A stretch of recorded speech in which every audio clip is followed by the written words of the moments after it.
Hi, this is Trepacer. Welcome to my review. As promised in my blog, I watched one movie today. Of course, 1964, a movie by Stanley Kubrick. I purchased this. It's a Criterion version of Dr. Strangelove, or How I Learned to Stop Worrying and Love the Bomb. Now, I know this is a famous movie, Dr. Strangelove.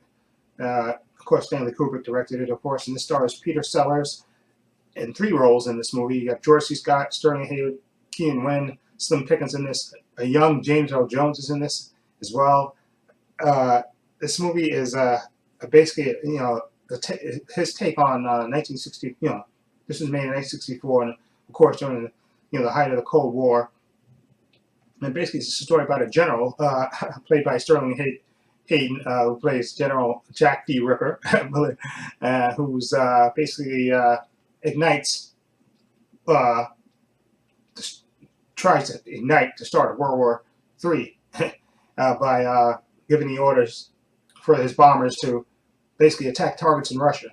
Okay, and of course, when this is discovered, of course, the General Buck Turgison, played by George C. Scott, he has the inevitable task of informing the president. And this is where Peter Sellers comes in. He plays three characters in this movie. He plays, first of all, he plays Group Captain Lionel Mandrake. In an exchange, he's British, with the British Air Force. He's been brought over to work with the Americans. Okay, and he's under the command of Brigadier General Jack D. Ripper, played by Sterling Hayden, who's totally cuckoo. Okay, and he's the only one that really realizes what's going on and basically trying to stop him. And then, of course, you have President Merkin Muffley, again played by Peter Sellers. And there's a great scene in this movie where George C. Scott is basically informing the president, played by Peter Sellers, of what's going on and basically how, because of the plans they implemented,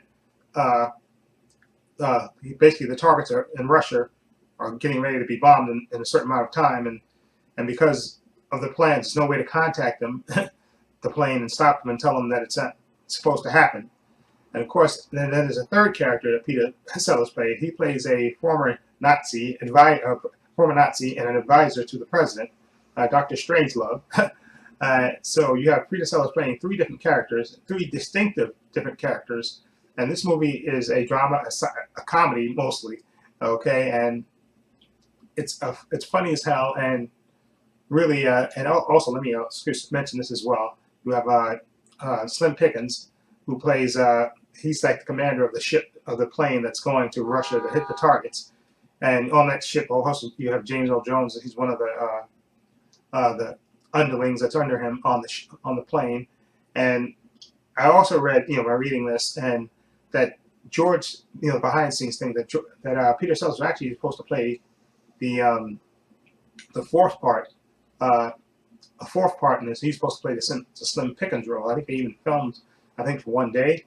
But I think I was reading the behind the scenes thing, and I think they said that because of insurance reasons, they didn't want him to play a fourth role, and they wouldn't back the film if he was going to play a fourth role, because they thought he would. I think they said they thought he would pass out from exhaustion for playing a fourth part in the movie. So they backed off and they hired Slim Pickens. And of course, Stanley Kubrick, had lived in England for like the past 15 years when this movie was made, so he didn't know. So they had to pick, Slim Pickens. They wanted a real life guy that would, an actor that would be like a cowboy. So they picked Slim Pickens. Anyway, but this movie is insane. It's funny. It's topical, and the performances are just great in this.